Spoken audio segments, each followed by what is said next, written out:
ये जो middle east की जो जंग है अब पाकिस्तान तक पहुंचेगी। शुमाले पाकिस्तान में दाइश के फुटप्रिंट्स मिल रहे हैं, यानी दाइश पेनिट्रेट होना शुरू हो गई थी। दाइश को अफगानिस्तान में हेलीकॉप्टरों से उतारना शुरू कर दिया गया था। कौन है ये जुलानी साहब? के पहले दाइश में भी थे, अभी बहुत ही सेक्सी बन गए। जोलानी तो पहले अलकायदा में था। ये अबू बकर बगदादी के पास चले गए और बगदादी के साथ मिलकर इन्होंने उनके हाथ पे बैत कर ली। चाय की प्याली दिखा कर कहते हैं कि सब ठीक है। हमने उनके ऊपर अपना पैसा खर्च किया, अपनी तवानाइयाँ खर्च की, अपनी जो अस्करी खदमात हैं वो खर्च की, सिर्फ उनकी खातिर की ना कि हमारे भाई हैं। लेकिन आज क्या वजह है कि हम और वो अपने बॉर्डर पे लड़ रहे हैं? अगर एक पाकिस्तान डिस्टेबलाइज होगा तो बचेगा अफगानिस्तान और ईरान भी नहीं।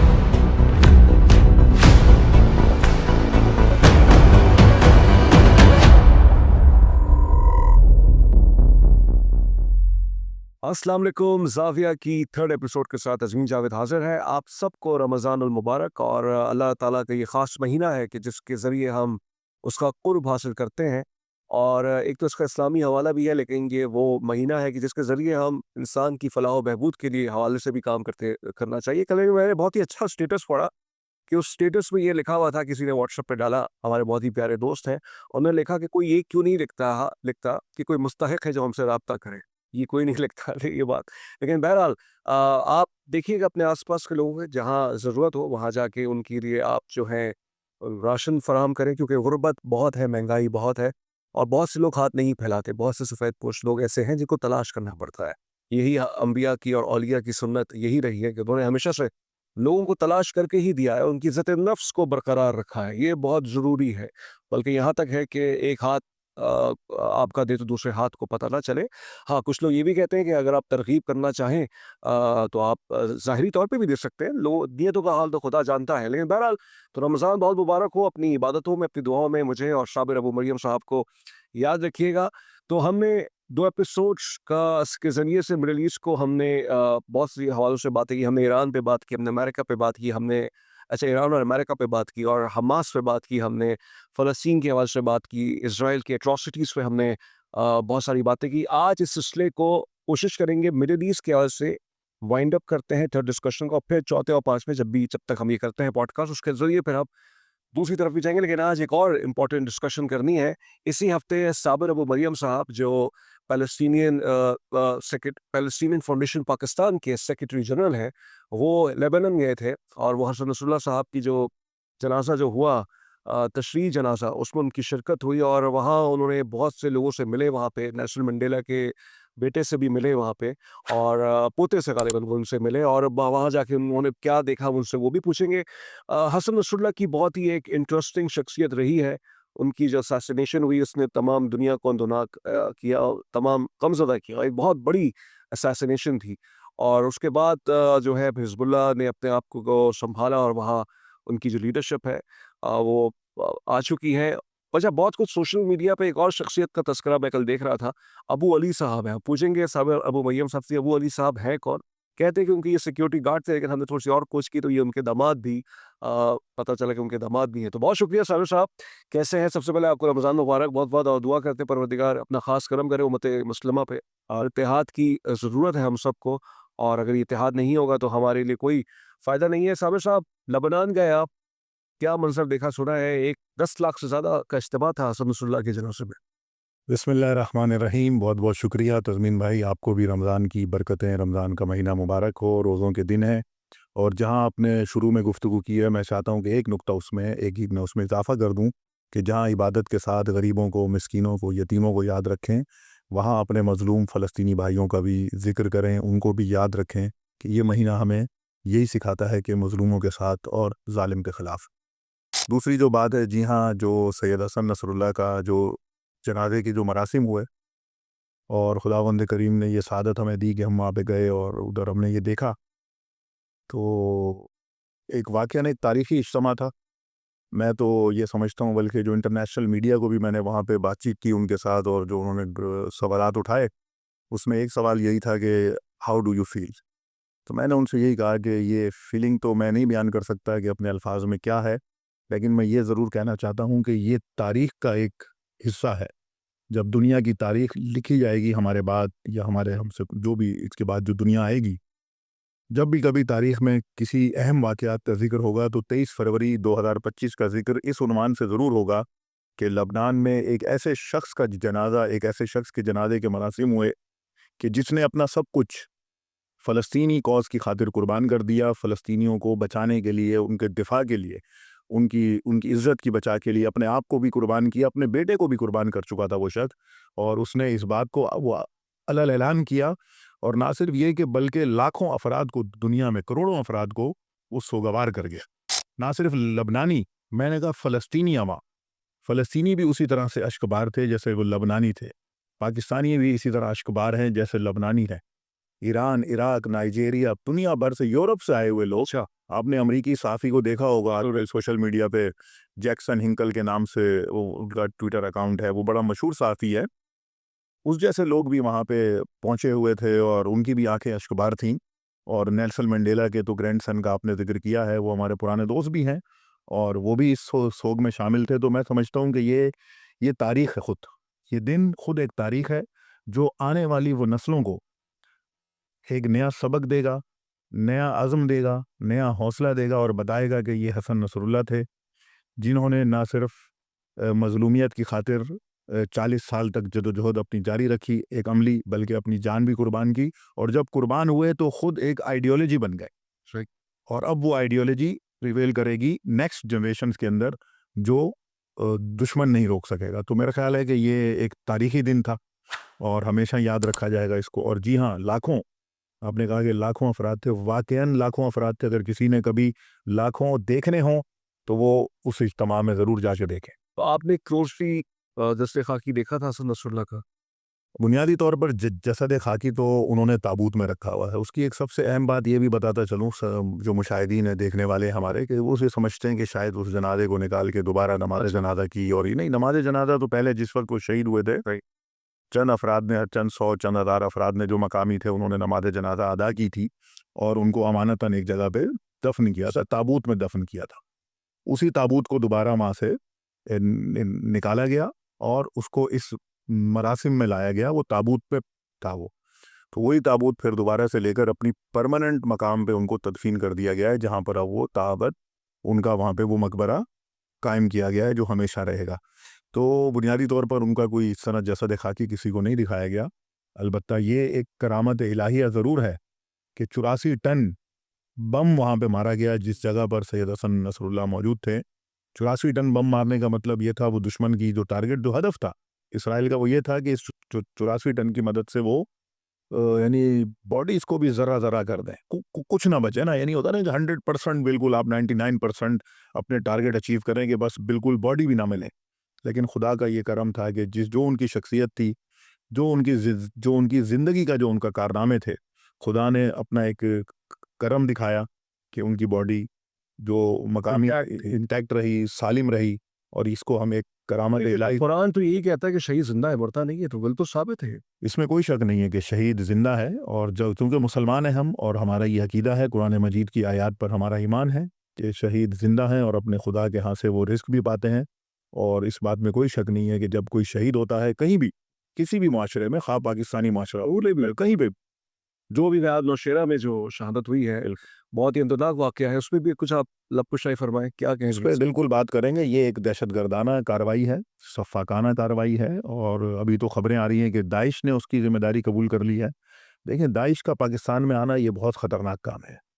ये बहुत ही सेंसिटिव है कि अगर दाइश के फुटप्रिंट्स पाकिस्तान में आ रहे हैं, तो ये अब देखना पड़ेगा कि वो लीकेज कहाँ पर है, लीकेज ये कहाँ से आ रहे हैं। क्योंकि देखें, सीरिया की भी हालत चेंज हो रही है। बिल्कुल हो रही है। दाइश के फुटप्रिंट्स हैं यहाँ पे, और वो कि यहाँ की इंटेलिजेंस एजेंसीज़ तो उस चीज़ को रिफ्यूट करती हैं कि ऐसा नहीं है। लेकिन वो ट्रम्प साहब जो हैं, वो ये कह रहे हैं कि हम हथियार जो हैं वो वापस लेंगे। अब हथियार अगर वो जो अमेरिका यहाँ से जब भागा था, अपने हथियार अफ़गानिस्तान के अंदर वो छोड़ के चला गया, तो अब वो तो लग गए दहशतगर्दों के हाथों में, और वहाँ पे टीटीपी है, वहाँ पे दाइश भी है, और अफ़गान तालिबान भी उनको सपोर्ट कर रहे हैं, और चाय की प्याली का बहुत नुकसान हो गया है पाकिस्तान को। बहरहाल वो एक दूसरा मौज़ू है, लेकिन ये बताइए फिर क्या आप इसको ग्लोबली देख रहे हैं? ये जो दाइश की जो इमर्जेंस हो रही है पाकिस्तान के अंदर, ये सब लिंक्ड है ये? एक ज़ाविया तो यही है कि जो दाइश के जो सरकर्दा, जो पहले दाइश में थे, अलकायदा में थे, मुख्तलिफ उसमें थे, और वो फिर अमेरिका ने शाम में और इसराइल ने उनको हुकूमत बनवा दी और शामी हुकूमत को तोड़ फोड़ दिया। जो कुछ हो रहा है हमारे सामने है, जो मोहम्मद अल जोलानी वहाँ पर है, वो कौन है? वो खुद दाइश है। तो उसके जो हिमायती हैं, जो सपोर्टर हैं, वो पाकिस्तान में भी पाए जाते हैं ना, वो बड़े खुशियाँ मना रहे हैं, वो लोग जश्न मना रहे हैं। तो मेरा ख्याल है कि ये तो हुकूमत के लिए बड़ी सेंसिटिव चीज़ है कि ऐसे लोग जो उनके लिए आवाज़ें उठा रहे हैं या उनकी हिमायत में सरगर्मियाँ में हामिदुल हक हक़ानी साहब भी शहीद हुए जो समील हक से के साहब साहब बहुत मैं इस पर बड़ा अफसोसनाक वाक़या है कि मैं कोई भी पाकिस्तानी शहीद हो, चाहे जो हमारे ये मौलाना साहब हैं हामिदुल हक साहब, या इनसे पहले, या इसी तरह जो कुछ कुरम एजेंसी में और शहर पाकिस्तान के मुख्तलिफ इलाकों में होता रहा है, मासूम शहरी कोई भी पाकिस्तान का कैरी भी शहीद हो, बेगुनाह वो शहीद है, वो हमारे लिए दर्दनाक है, हमें उसका दर्द है, हमें उसका एहसास है। एक पाकिस्तानी होने की हैसियत से हमें तकलीफ़ होती है कि हमारा एक पाकिस्तानी भाई दहशतगर्दाना कार्रवाइयों का निशाना बनता है। लेकिन जो सवाल आपने जो उठाया था, देखिए एक ज़ाविया यही है जो शाम और इसके साथ वो लिंक करता है। दूसरा ये है कि अमेरिका, अफ़गानिस्तान और पाकिस्तान के हालात। अमेरिका कहता है अफ़गानिस्तान में असला छोड़ कर गया, भाई छोड़ के गए थे तो साथ ले जाते, आप छोड़ के गए क्यों थे? इसका मतलब कि आप खुद ये चाहते थे कि यहाँ पर क्याओस ये क्रिएट रहे, आप चाहते थे। नहीं बात फिर अच्छा चलें दूसरी बात करते हैं तीसरे ज़ाविये से। अब ये दाइश बनाई किसने थी? ये दाइश बनाने वाले भी तो अमरीकी हुकूमत थी ना, यही डोनाल्ड ट्रंप की साबिका हुकूमत थी, जिसने उस वक्त एतराफ़ किया था अपनी प्रेस कॉन्फ्रेंस में, अगर आप सर्च करेंगे आपको गूगल पे मिल जाएगी। डोनाल्ड ट्रंप ने कहा कि हमने $7 ट्रिलियन स्पेंड किए। किसके ऊपर किए? बोला दाइश के ऊपर किए। क्यों किए? भाई सीरियन गवर्नमेंट को टॉपल करना है, वो नहीं कर सके। इराक को ख़त्म करना है, नहीं कर सके। बाकायदा कहा दाइश पे हमने खर्च किए। अच्छा कि हमने $7 ट्रिलियन नहीं, ये नहीं कहा कि दाइश, ये सारी बातें बहुत उन्होंने जो अपनी प्रेस कॉन्फ्रेंस में जुमले इख्तियार किए, उन्होंने कहा सीरिया एंड इराक के बारे में हमने $7 ट्रिलियन और ऑब्वियसली उनका बेनिफिशियरी तो जुलानी वक्त हो क्या रहा था। सही है। यानी जिस ज़माने में ये प्रेस कॉन्फ्रेंस की गई तो उस वक्त हो क्या रहा था। दाइश सीरिया में भी थी, दाइश इराक में भी आ चुकी थी, और यही दाइश ऐलान कर रही थी कि हम पाकिस्तान, उस वक्त भी हम जो कहते थे कि जो लोग दाइश के साथ वहाँ पे लड़ रहे हैं, किसी भी शक्ल में है, जो दाइश के खिलाफ हैं, वो सिर्फ सीरिया और इराक की लड़ाई नहीं लड़ रहे, वो पाकिस्तान की लड़ाई लड़। साबिर साहब ये बताइए कि ये आपको लगता है आगे के हवाले से ये जो मिडिल ईस्ट की जो जंग है, अब चूंकि अब सवाल पैदा हो गया ना, अब लिंक्ड हो गया पाकिस्तान, हमारी डिस्कशन अब लिंक हो रही है पाकिस्तान से, पाकिस्तान तक पहुंचेगी जैसा मैंने कहा कि ये उस ज़माने में भी पहुंचनी थी। किस ज़माने में? 2011 में जब दाइश सीरिया में आई थी, 2014 में इराक में आई थी, तो उस वक्त भी ये नारे लग रहे थे कि दाइश आगे बढ़ेगी अफ़गानिस्तान और पाकिस्तान। ईरान भी जाना था उसमें, वो ईरान ने भी नहीं बचना था। देखिए दाइश को जो रोका गया वहाँ पर, जिसके ऊपर बहुत गुफ्तगू भी की जाती है, मसलन कासिम सुलेमानी का भी नाम आता है, और भी लोगों के नाम। और मैं यहाँ ये बात कहना चाहूँगी, CNN ने 2016 में उनकी तारीफ में रिपोर्ट चलाई थी बिल्कुल कि ये वो आदमी है कि शैडो कमांडर के नाम, शैडो कमांडर, जो दाइश को हरा रहा है सीरिया के अंदर और फिर वो दुश्मन बन गया उनका। वो दाइश को हरा रहा था वहाँ पर, इसलिए कि दाइश आगे बढ़कर इराक और ईरान पे कब्जा न, वो कामयाब हो गया। उसने फोर्सेस बनाई, उसने वहाँ पे जंग शुरू की गई, और किससे लड़ा? वो दाइश के साथ लड़ा। दाइश शाम में भी रुक गई, दाइश इराक में भी ख़त्म हो गई। अगर ये ना होती तो यकीन करें उस वक्त पाकिस्तान में आ चुकी होती। और आपको याद होगा, अगर आप DGISPR की 8-9 साल पुरानी एक प्रेस ब्रीफिंग उठाएं, मेरे ख्याल है गालिबन जनरल आसिफ गफूर में, सिर्फ 2017 में, शायद 17 की जी, उन्होंने भी इस बात का एतराफ़ किया। उन्होंने कहा कि शुमाले पाकिस्तान में दाइश के फुटप्रिंट्स मिल रहे हैं, यानी दाइश पेनिट्रेट होना शुरू हो गई थी। दाइश को अफ़गानिस्तान में हेलीकॉप्टरों से उतारना शुरू कर दिया गया था।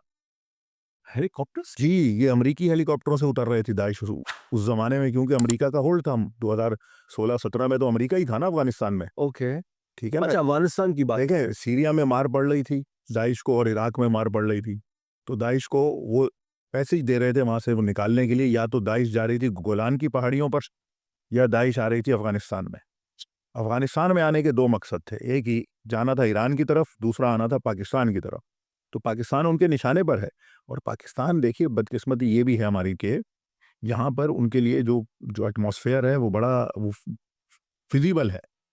क्यों है कि एक तो फ़िरका वाराना किस्म की तक़सीम ऑलरेडी यहाँ पर है, वो लिसानी तक़सीम ऑलरेडी यहाँ पर है, सियासी हमारा सिस्टम कमज़ोर है, हमारे यहाँ वो जो फ़ौज के ख़िलाफ़ एक मनफ़ी प्रोपेगेंडा है, वो उरूज पर है। दुश्मन इसका भरपूर फ़ायदा उठा रहा है। शाम में मैं आपको कंप्लीट करूँ ये जुमला, कि जो कुछ शाम में हुआ, जी, शाम में आपको पता है वो कैसे हुआ? सबसे पहले 2011 में फ़ौज के ख़िलाफ़ प्रोपेगेंडा शुरू हुआ। फ़ौज करप्ट है, फ़ौज चोर है, फ़ौज ये है, फ़ौज है, वहाँ पे ये शुरू हो गया।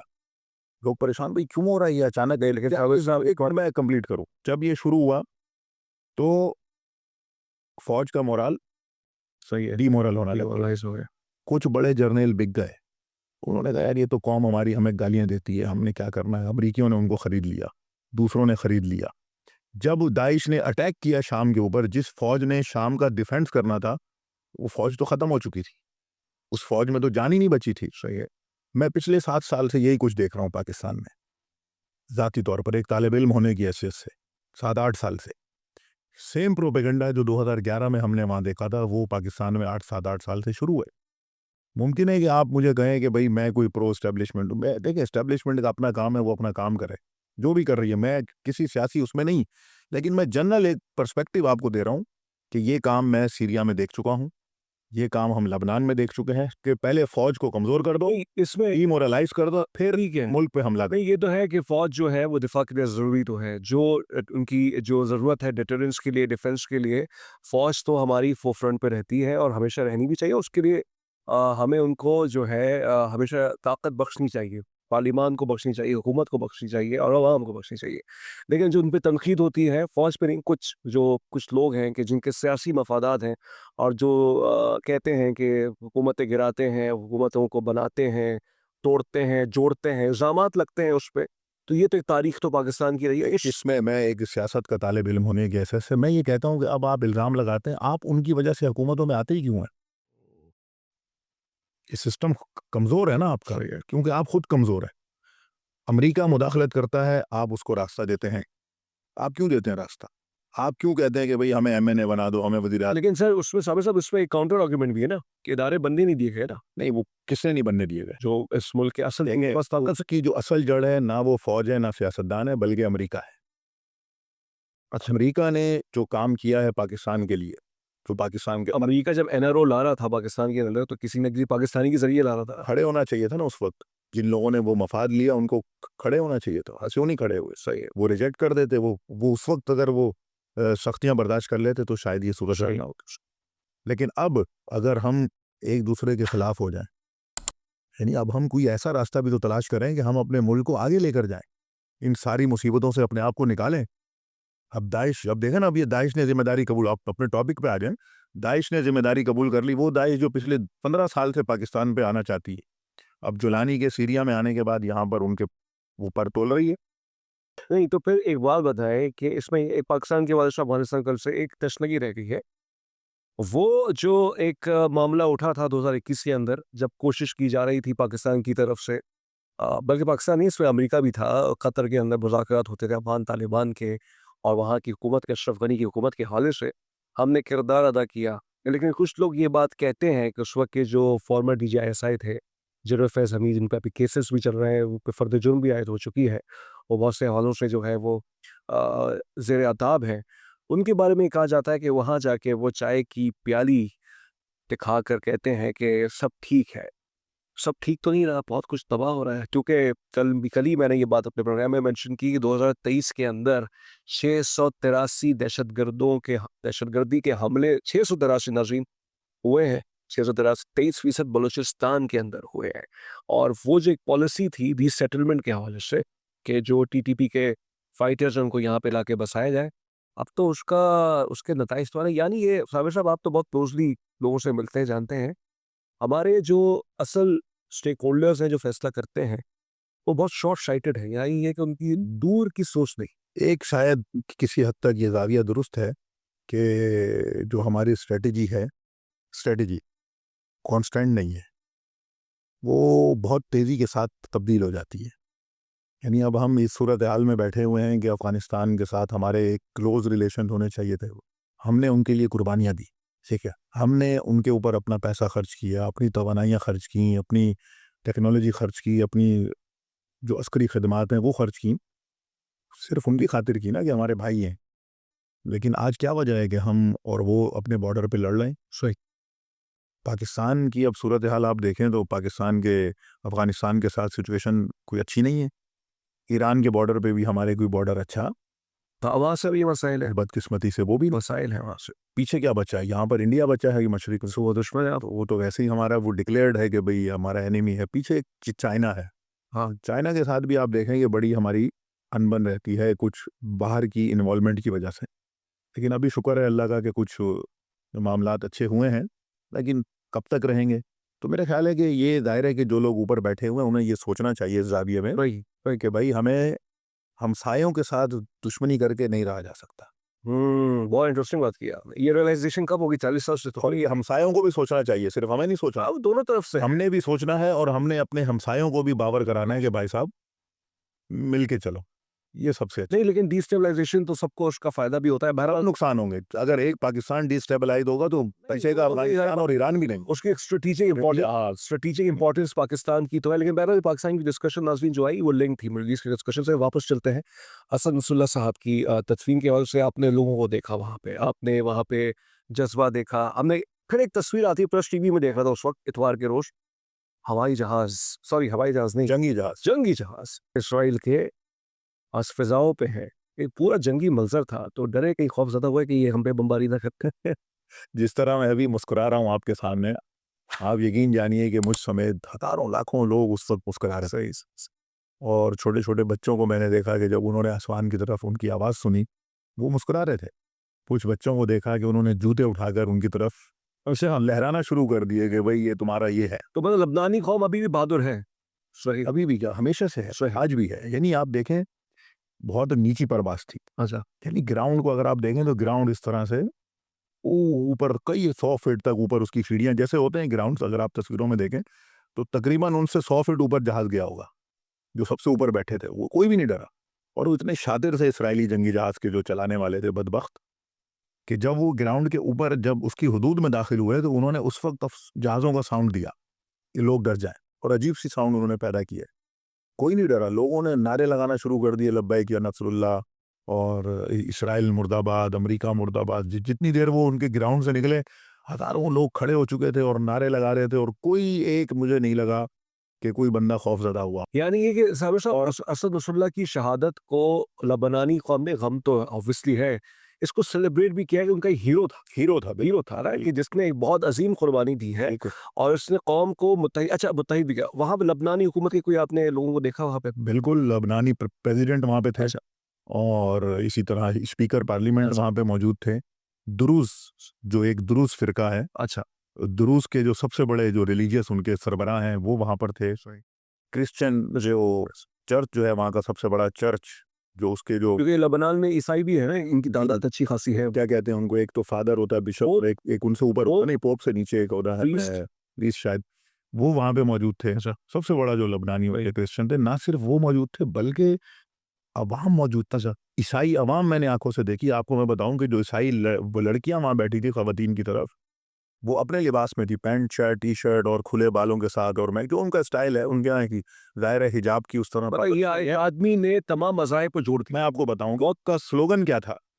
वो एक लड़की को मैंने देखा कि वो अपने हाथ में प्ले कार्ड लिख के लाई थी, उस पे वो अरबी में लिखा हुआ था, इंजीलोना व मसीहोना नसरुल्लाह। यानी हमारी इंजील, हमारा वो मसीह सैयद हसन नसरुल्लाह। क्या कह रहे, ईसाई नारे लगा रहे थे। दुरूज़, अहले सुन्नत मुसलमान, अहले शिया मुसलमान, सारे के सारे वहाँ पे बैठे थे। और जो जहाज़ों का मामला है, जहाज़ एक दफ़ा नहीं आए। जब हसन नसरुल्लाह का जनाजा लाया जा रहा था अवाम में, तो उस वक्त भी आए, उन्होंने डराने की कोशिश की, एक भी बंदा नहीं डरा। जनाजे में और जोश व खरोश आ गया, जनाजा अपनी उसी तरह। और उस वक्त मैं बोलता हूँ हज़ारों एलीट फोर्स के कमांडर, लबनानी जो रिजवान फोर्स है उनकी, हिजबुल्लाह की जो एलीट फोर्स है, वो उस वक्त ग्राउंड पे थे अगर इसराइल बमबारी करता। और आज ये रिपोर्ट आई है, आज मैंने एक इसराइली चैनल पे पढ़ रहा था, उन्होंने कहा कि इसराइल का प्लान था कि वो बमबारी करे, लेकिन वो घबरा गया वहाँ पर। जब उसने देखा कि लाखों लोग हैं, तो शायद उनको ये घबराहट हुई कि एक बहुत बड़ा इसका रिएक्शन हमारे ऊपर आएगा और हमारी फिर वो बचत जो है वो नामुमकिन हो जाए, क्योंकि दुनिया भर के डेलीगेट्स थे। देखिए साहब, ये सब जो आपने वहाँ मंजर देखा, इसने आपको कमिटेड तो और कर दिया होगा ना, जो फ़लस्तीन की कॉज। ज़ाहिर है, बिल्कुल देखें कि हम क्या कर सकते हैं। हम फ़लस्तीन कॉज के लिए हम यहाँ पर आवाज़ उठाते हैं, बात करते हैं। फ़लस्तीनी हमारे भाई हैं, मज़लूम हैं, उनका दर्द हमसे बर्दाश्त नहीं होता है। हम जो कर सकते हैं वो करते हैं। और अगर इस रास्ते में हमें मौत भी आए तो ये इससे बड़ी सादत नहीं है कि हम लोग ज़्यादा अच्छे लोग। देखें मैं आपको बताऊँ, ये कोई वो नहीं है कि मैं यहाँ टीवी पर बात कर रहा हूँ, ये दिल की बात है कि अगर जिन लोगों को मैंने देखा है जो शहीद हुए हैं, चाहे फ़लस्तीन के अंदर है, गज़ा के अंदर है, लुबनान के अंदर है, इराक है, ईरान है, यमन है, इनके जब शोहदा को आप देखें, ये हमसे ज़्यादा अच्छे लोग थे, कीमती लोग थे ये। इनकी आप क्वालिटीज़ देखें, इनकी एजुकेशन देखें, इनकी आप नॉलेज देखें, इनका इल्म देखें, ये हर लिहाज से हमसे ऊपर थे। जब ये उस रास्ते में कुर्बान हो गए, तो फिर हम क्या चीज़ हैं? हम तो उस रास्ते के बहुत अदना खिलाड़ी हैं, बहुत अदना सिपाही हैं। पता नहीं है भी या नहीं, लेकिन हमारी भी यही ख्वाहिश है कि हम इस रास्ते पर जो है वो अपनी जान कुर्बान भी करें, और जो हमसे सेक्रीफाइस मुमकिन हो सके हमें देनी चाहिए। जो भी कोई समझता है कि वो फ़लस्तीन के साथ है, उसे जान लेना चाहिए कि ये रास्ता कुर्बानी के बगैर नहीं है। किसी न किसी हालत में उसे कुर्बानी नहीं, देना इसमें सिर्फ एक ये भी एक रंग है, लेकिन एकेडमिकली भी हमें फ़लस्तीनियों के लिए हेल्प करनी चाहिए, रिसर्च वर्क करना चाहिए। बिल्कुल। देखिए, इतने उनके माँ-बाप उस पर लगे हुए हैं, जी, आगे बिल्कुल। कोई इंशाल्लाह कोई बहुत जल्द आप कुछ इनिशिएटिव्स देखेंगे इनकी तरफ से। तो ये भी ज़रूरी है कि हमें प्रॉपर रिपोर्ट, क्योंकि मोस्टली जो हमारी जो रिपोर्ट्स आती हैं, ओके एएफपी रिपोर्ट करता है इतनी कैजुअल्टीज़ हैं, लेकिन अच्छा ये अजीब बात है, इसराइल को हमेशा अग्रेसर लिखता है मीडिया, जारे लिखता है, दहशतगर्द कभी लिखता ही नहीं है उसको। ये क्या इन्होंने डिफाइन किया हुआ है ये? चलें, ये भी डबल स्टैंडर्ड के अंदर कहीं न कहीं वो मजबूरन अग्रेसर तो लिखते हैं ना, जारे तो लिखते हैं। जारे भी दहशतगर्द होता है, जारियत कौन करता है? बिल्कुल, जो ज़ालिम होता है। सही।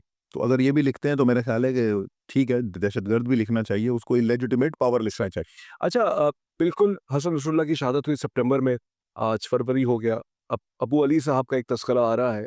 अब बहुत ही उनके कहते हैं दामाद हैं, उनके सिक्योरिटी गार्ड हैं और ये भी खबरें उड़ी थी, वो शायद वो शहीद हो गए। लेकिन आप ये कह रहे हैं कि आपने उनको देखा है। ओके, हमने ऑफ द रिकॉर्ड ये बातें की और फिर मैंने इसको वेरीफ़ाई भी किया। एक्स अकाउंट्स में आपकी बात पे यकीन था, ऐसी बात ही नहीं है, बिल्कुल है, लेकिन हम क्योंकि एक हमारा भी काम होता है, हम उसको क्रॉस चेक भी करते हैं। तो हमने देखा एक्स अकाउंट्स में बाकी उनकी भी कुछ तस्वीर मौजूद थी। ये कौन साहब है अबू अली? वो कहते हैं कि ये बिल्कुल फ़ोर फ्रंट पे होते थे हसन नसरुल्लाह साहब के साथ। ये जो अबू अली हैं, ये ज़माना नौजवानी से सैयद हसन नसरुल्लाह के ज़ाती मुहाफ़िज़ हैं और हमेशा सिक्योरिटी पर मामूर रहे हैं। इन्हें शील्ड, सिक्योरिटी शील्ड कहा जाता है हसन नसरुल्लाह की, यानी दर्रा कहा जाता है। सही। यानी ज़रा भी हो सकती है ना? दर्रा होता है कि एक बड़ी सिक्योरिटी शील्ड। तो हसन नसरुल्लाह की शील्ड कहा जाता था इनको, और पूरी ज़िंदगी उनके साथ रहे। और अब जब हसन नसरुल्लाह शहीद हो गए तो उनको उनके जनाजे के साथ आखिरी अयाम में भी देखा गया, और अब जहाँ पर उनको दफन किया गया है, तो अब अबू अली की जो ड्यूटी है वो उस मरकज़ शरीफ के ऊपर है, जहाँ पर ये ज़ायरीन हसन नसरुल्लाह की ज़ियारत से आएंगे। ये वहाँ पर खादिम की हैसियत से अपनी खिदमात अंजाम देंगे। इनकी और बड़ी हिस्ट्री है कि ये उनके दामाद भी हैं।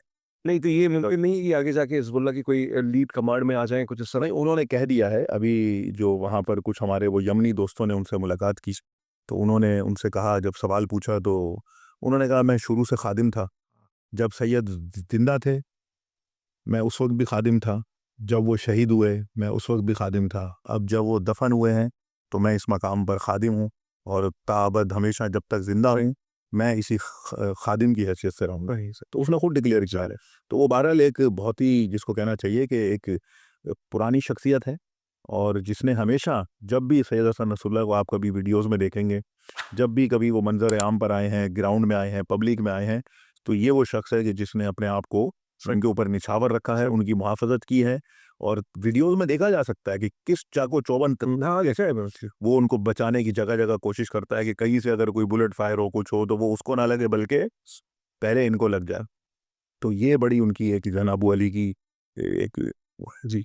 बिल्कुल, आज आप देख सकते हैं कि मैं बिल्कुल क्रिटिकल नहीं हो रहा सानू साहब के साथ। कुछ हमारी उसकी वजह ये है कि जो शख्सियत जो हमें छोड़ के गया है हसन नसरुल्लाह, अल्लाह उसको गरीक़ रहमत करे। और ये वो लोग हैं कि जिन्होंने हमें, जैसे उन्होंने इतने खूबसूरत हवाला दिया। देखें, बहुत अ, अजीब बात होती है कि हम शख्सियतों को फ़िरकों की हद तक महदूद करते रहे। मतलब मेरे लिए ये एक ब्रेकिंग न्यूज़ है। मैं चाहूँ तो उसको और पाकिस्तान की मीडिया को भी ज़रूरत थी इस खबर की। ऑब्वियसली उनके पास भी इत्तलात आती होंगी कि ईसाइयों ने उस इंसान की शहादत पर गम मनाया है। तो वो ये कुछ ऐसे लोग होते हैं जो मज़हब से बुलंद होते हैं। लेकिन पाकिस्तान के अंदर अनफॉर्चुनेटली कुछ सोशल मीडिया अकाउंट्स पे जब हसन नसरुल्लाह साहब शहीद हुए, तो कुछ इस तरह के इंप्रेशन दिए गए कि जिनको शाम से जोड़ने की कोशिश की गई और प्रोपेगेंडा किया गया कि ये, और जो कि एग्ज़िस्ट ही नहीं करता वो प्रोपेगेंडा। मैं यहाँ पर सॉरी आपको जी। कट कर रहा हूँ, माफ़ी चाहता हूँ आपका, क्योंकि ये ज़िक्र किया, तो मैं ये भी बताऊँ कि जिस दिन सैयद हसन नसरुल्लाह का जनाज़ा हो रहा था, सेम लबनान के पड़ोस शाम में कुछ ग्रुप्स थे जो जुलानी फंडेड थे, सपोर्टेड थे, और अमेरिका फंडेड थे, जश्न मना रहे थे। मैं फैब्रिकेटेड जश्न, वो वीडियो बना के नशर कर रहे थे कि भाई हम खुश हैं आज। जब मैंने ये वीडियो देखी तो अगर आप मुझसे पूछें कि मेरे दिल में क्या एहसास पैदा हुआ तो बहुत वाज़ेह मैं कहता हूँ। जब मैंने इन लोगों को देखा उन वीडियोज़ में कि ये काम कर रहे हैं तो आप यकीन कीजिए कि मेरा अकीदा और मज़बूत और पुख्ता हो गया उस शख्स के बारे में कि जिसको दफनाने ले जाया जा रहा था। मैंने कहा अगर इस तरह के बदबख्त लोग हैं तो इसका मतलब कि हम सही रास्ते पर हैं। हम सही लोगों की तरफ हैं। नहीं, ये मुझे नहीं समझ में आता कि किसी की मौत पे खुशियाँ कौन मना सकता है। और प्रोपेगेंडा है। मैं देखिए ज़िम्मेदारी से तो एक बात कह सकता हूँ कि सीरिया के अंदर बहुत से मामलात हुए होंगे, लेकिन ये कहना पूरा इल्ज़ाम लगा देना हिज़्बुल्लाह पे कि उन्होंने सीरियन अवाम को हिट किया, ये थोड़ी-सी ज़्यादती की बात है। और सीरिया के अवाम में तमाम लोगों ने बशर अल-असद के खिलाफ मैंने भी लिखा। बशर अल-असद की गवर्नमेंट पॉलिसी से मैं एग्री नहीं करता था, वही डिक्टेटर था। और जो अपने आखिरी वक्तों में चला गया, अब तो मुल्क को छोड़ के गया। चले, मैं बहुत हार्श वर्ड इस्तेमाल करता हूँ, राह फरार भी इख्तियार किया उसने। और गालिबन एज़ अ डेमोक्रेट और as a supporter of democracy, मैं तो समझता हूँ कि वो 10% उसकी एक हुकूमत थी, जो कि शाम के 90% लोगों पे उसकी हुक्मरानी। लेकिन दैट बीइंग सेड, फिर भी जो प्रोपेगेंडा जो होता था कि ये मामला थे, केमिकल वेपन्स के मामला थे, इस तरह की चीज़ें थी, इसमें एग्ज़ैजरेशंस बहुत है। और शाम के हवाले से साबिर साहब, आप मुझे ये बताइए कि तहकीकाती काम क्यों नहीं हो रहा कि असल स्टोरीज़ लोगों को पता चले 15 सालों में हुआ क्या है? लोग कहते हैं 10 लाख लोग मर गए, 40 लाख लोग मरे। बिल्कुल शहीद हुए हैं लोग, और बहुत सी माइग्रेशंस भी हुई हैं, लोग यूरोप भी जाके बसे हैं। और फिर वहाँ भी एक और तरह का एक और पॉलिटिकल मामला शुरू हो गए। जब लोग यूरोप जाते हैं इमिग्रेंट्स, उनके साथ क्या सलूक होता है। लेकिन साबिर साहब, इस पे भी आप एक रिसर्च सेल बनाएँ शाम के हवाले से, मैं ये बहुत फकदार है इसके हवाले मैं से। आपको अर्ज़ करूँ कि ये जो लोग प्रोपेगेंडा करते हैं कि इतने लाख और इतने लाख मारे गए, ये हुआ। देखिए बशार अल असद कोई ऐसा ज़ालिम, कोई कसाई नहीं था। आपने जो बात की सियासी तौर पर ठीक है, ये इख्तलाफी एक नोट है कि वो डिक्टेटर था या उसको विरासत में ये हुकूमत मिल गई थी। बाद में उसने 2014 में जब दाइश से वो लड़ रहा था, उसने रेफरेंडम भी करवाया, लोगों ने उसको वोट भी दिया, एक बहुत बड़ी तादाद लोगों की उसके साथ भी थी। ऐसा नहीं था कि नहीं थी, मुखालिफिन भी थे, साथी भी थे। लेकिन कभी ऐसा नहीं था कि मुखालिफिन के साथ उनको इस बात पे कत्ल किया जाए कि भई ये मुखालिफ हैं, भई ये बशार अल असद की हिमायत नहीं कर, नहीं। बल्कि जिन्होंने हुकूमत को नुकसान पहुँचाया या दहशतगर्द ग्रुपों के साथ मिल गए, वो मैदान जंग में आ गए। और बाद में आप देखें जब दाइश का खात्मा हो रहा था, यही बशार अल असद था, जिसने मुसालेहा नामी एक फोरम तश्कील दिया, जिसमें इन्हीं दहशतगर्दों को जो जो जो अमरीकी और इसराइली हिमायत से असला उठाकर शाम में खूनरेजी कर रहे थे, इनको सेफ पैसेज दिया एक मुआहदे के ज़रिए कि कहा कि हलब चले जाओ। ये जो आज अलेप्पो में बैठे हुए थे, ये सारे उस वक़्त गए थे ना, 16, 17, 18 में गए। वो क्यों भेजा उनको? इसलिए भेजा कि ये मकामी शामी थे। अच्छा, ठीक है, जो वहीं के वहीं। जो गैर मकामी थे वो तो वो लड़ते हुए मारे गए। तो ये से गलती हो गई ना फिर। जो मकामी थे, भई अब उसको गलती कहें या जो भी कहें, देखिए सियासत में तो फिर ये होता है। सही। उसने इस बुनियाद पर कि भई सीरियन सिटीज़न हैं, बहक गए हैं, इन्होंने असला उठा लिया। हमारे यहाँ भी जैसे नहीं, और ये बात ठीक है, हमारे यहाँ भी माफ़ी दी गई। हाँ, हाँ, होता है ये। जैसे गुड तालिबान हो, और गुड तालिबान, बैड तालिबान की ये पॉलिसी ज़ाहिर है कि सही है। हुकूमतें जो सोचती हैं वो उस वक़्त करती हैं। लेकिन अब आइए उस तरफ कि 25 लाख मार दिए, 30 लाख, देखिए ये सब फैब्रिकेटेड स्टोरी था। 25 लाख बंदे आज मॉडर्न दुनिया में मर जाना, आप सोच, मतलब आप अभी इसराइल ने जो ज़ुल्म किया है वो गज़ा में, लेकिन साहब साहब, ये तो लोग तो कह रहे हैं ना, शाम तबाह तो बहुत हुआ है। देखिए तबाह हुआ है, इसमें कोई शक नहीं। जो इंफ्रास्ट्रक्चर तबाह हुआ है वो किसने किया है? ये अमरीकी तैयारों की बमबारी है। जब जब वहाँ पर जंग के दौरान, मैं आपको बताऊँ, जब दाइश के खिलाफ कार्रवाई होती थी, जब दाइश के मुखालिफ फोर्सेस आगे बढ़ती थी, अमरीकी फोर्सेस वहाँ पे बमबारी करती थी। किसके ऊपर? दाइश मुखालिफ ताकतों पर। जब वो बमबारी होती थी, बिल्डिंगें तबाह होती थी, सड़कें तबाह होती थी, जो पूरा इंफ्रास्ट्रक्चर वो तबाह होता था। इसलिए करती थी कि दाइश को बचाना है, कि दाइश तक ये ना पहुँच सकें। उनको खाने-पीने की अशिया हेलीकॉप्टरों से कौन फेंकता था? अमरीकी फेंकते थे आकर। ये इसराइली नहीं, उनके, रूसी बमबारियाँ नहीं हुई है वहाँ पे। मैं बताता हूँ, गोलान हाइट्स के ऊपर जो दाइश के जो जो दहशतगर्द वो ज़ख्मी होते थे, उनको इसराइली फ़ौजी गोलान की पहाड़ियों पे ले जाते थे, अस्पतालों में इलाज करते थे उनका। नेतन्याहू ने उनको विज़िट किया, ऑन रिकॉर्ड पड़ा हुआ है। अब जो रूसी बमबारी है, देखिए रूस उस वक़्त एक अलाई था, वो किसका? शाम का और बशर अल-असद का। शाम एंड ईरान। सही है। ईरान इस जंग में आया था जो कासिम सुलेमानी का ज़िक्र हुआ, बोला, वो अपनी खुशी से नहीं आया था। अच्छा, सीरिया ने रिक्वेस्ट की, इनका मुआहदा है। उन्होंने कहा भई हमारी, फिर वो ईरान नहीं था स्कॉट। ईरान खुद से नहीं आया ना आज, ईरान को रिक्वेस्ट की बशार उल असद ने। मैं वो चीज़ बता रहा हूँ आपको जो सही है ना, एग्ज़ैक्ट करती हैं चीज़ें। बशार उल असद ने ख़त लिखा था आयतुल्लाह सैयद अली ख़ामनेई को, जो ईरान के सुप्रीम कमांडर हैं, इनका लास्ट टाइम भी हमने ज़िक्र किया था। सुप्रीम कमांडर को उसने ख़त लिखा कि हमारी जो है वो मदद करें या ये करें, वो करें। तो सुप्रीम कमांडर ने कहा कि अल अम्रु इलैकुम, अच्छा, अरबी में लिखा कि यानी हर अम्र, हर हुक्म या जो बात है वो आपकी तरफ है, जो आप कहेंगे वैसा होगा, हम खुद से कुछ नहीं करेंगे, अगर आप चाहेंगे तो होगा। देन उसने रिक्वेस्ट की कि भाई मेरी ये मदद करें, मेरे हाथ से जा रहा है सब। उस वक्त ईरानी फोर्सेस, कासिम सुलेमानी, दीगर फोर्सेस मैदान में साबर साहब यहाँ एक मैं आपको बताऊं हाँ, बहुत अदब से एक सवाल जी। ऑब्वियसली सुप्रीम लीडर का आपने तज़किरा किया है।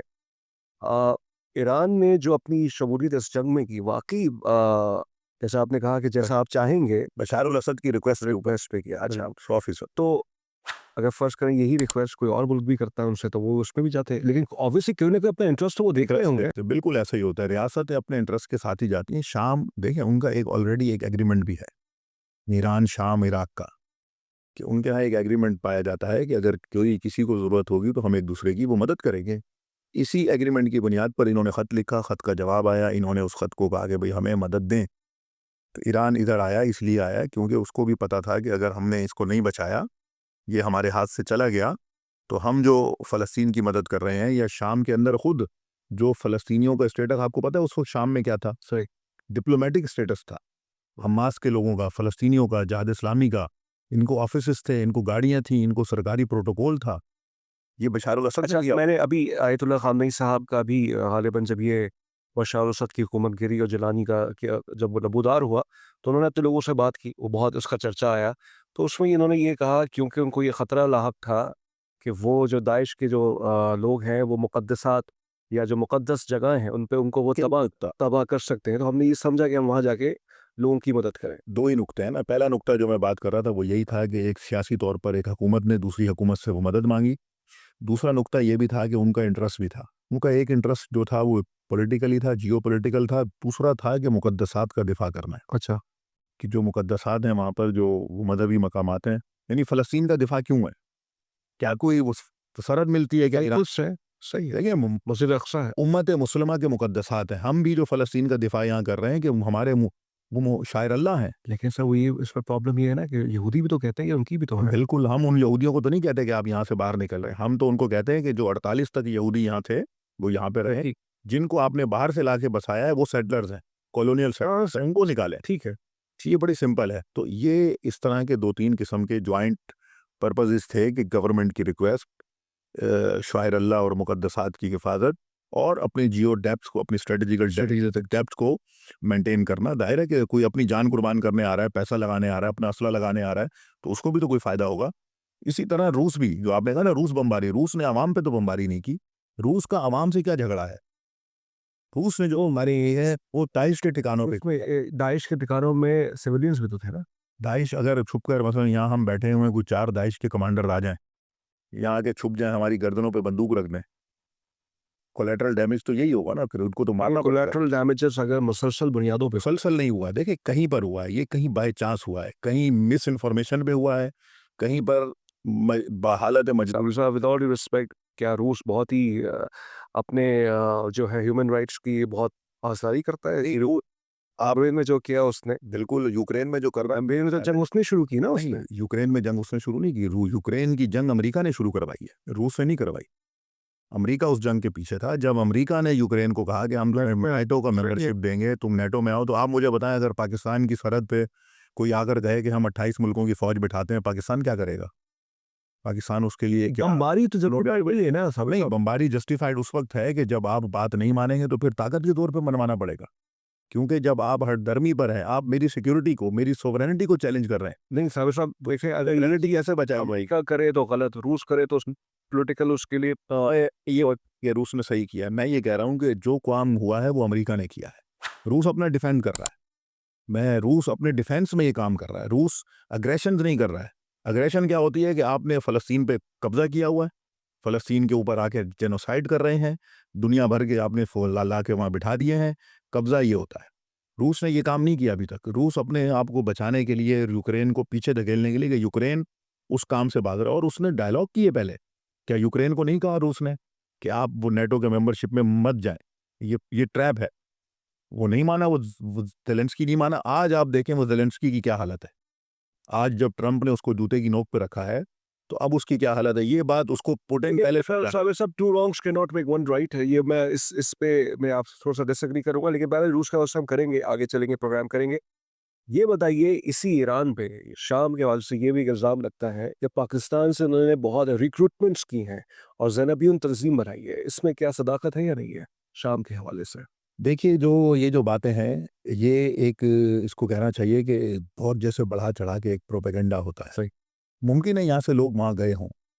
अगर मुझे आप बताएँ, अगर काबतुल्लाह पे हमला हो जाए, काबतुल्लाह पे हमला हो जाए, कोई दहशतगर्द गिरोह आकर वहाँ पे हमलावर हो जाए, तो क्या हम ये सोचते रहेंगे कि यहाँ पर ये आले सऊद बैठे हुए हैं तो हम ना जाएँ?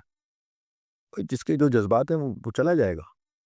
अगर कोई लोग गए वहाँ पे, तो वहाँ पे जो वो नवासी रसूल सल्लल्लाहु अलैहि वसल्लम, जो जनाब ज़ैनब सलामुल्लाह अलैहा का जो मज़ार अक़दस है, अगर कुछ लोग उसको बचाने के लिए गए, ईरान से गए, पाकिस्तान से गए, तुर्की से गए, या अगर अफ़गानिस्तान से गए, कहीं से भी गए, तो अगर वो गए हैं तो वो नहीं, तो वो उन्होंने अपनी मर्ज़ी से गए हैं या ज़ाहिर है कि वो अपनी मर्ज़ी से गए होंगे।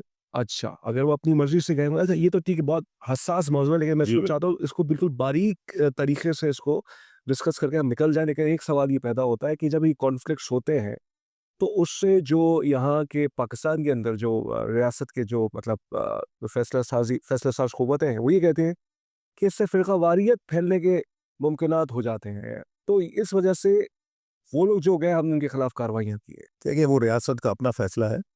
मैं उसमें नहीं जाता कि रियासत ने क्या फ़ैसला किया, क्या नहीं किया, लेकिन मैं ये समझता हूँ एक तालिब इल्म होने की हैसियत से कि जो भी लोग वहाँ गए या नहीं गए, मेरे इल्म में नहीं है कि कौन गया, कौन नहीं गया और कितने गए और क्या जो बाकायदा कोई तंजीम बनाकर गए। लेकिन जो भी गया, वहाँ गया है, तो अगर उसने वापस आकर पाकिस्तान में अगर कोई फ़िरका वाराना हरकत की है, तो उसे गिरफ्त में लेना, बिल्कुल, बिल्कुल बचा बात है। तो ये रियासत का राइट है। सही है। लेकिन अगर उसने ऐसा कुछ नहीं किया है, तो खुद से अज़म्पशन करके किसी के ऊपर एक्शन ले लेना या किसी के बारे में सोचना, ये भी गलत है। तो दोनों दावियों से सोचना चाहिए। तो बहरहाल ये एक सेंसिटिव मौजू है और नहीं सर, ज़ाहिर तो अभी तो सारू साहब, देखिए चूँकि डिस्कशन में लिंक्ड हो गया, बिल्कुल, वो तो निकल रियासत की अपनी पॉलिसीज़ हैं, रियासत उसको बेहतर वो करती है और हम ज़ाहिर है कि अच्छा, ये चले, ये शाम के हवाले से डिस्कशंस तो हो रही हैं।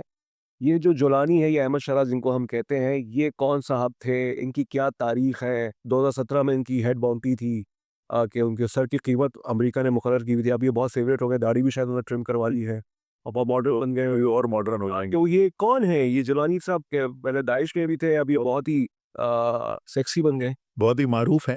जोलानी तो पहले अल-कायदा में था, ये 2014-15 में, और अल-कायदा में इनकी लड़ाई हुई और लड़ाई इस बात पे हुई थी कि कुछ माल बटोरने पे लड़ाई सही। जो माल आ रहा था, उस पे ये हुआ था कि जो मकामी अल-कायदा के लोग थे और ये भी थे, तो उनके दरमियान कुछ बँटवारे पे झगड़ा हुआ, तो इन्होंने अपनी अलग तंज़ीम अच्छा, एक क्रिएट कर दी और जब अलग तंज़ीम क्रिएट की, तो कुछ लोग इनके साथ खड़े हो गए।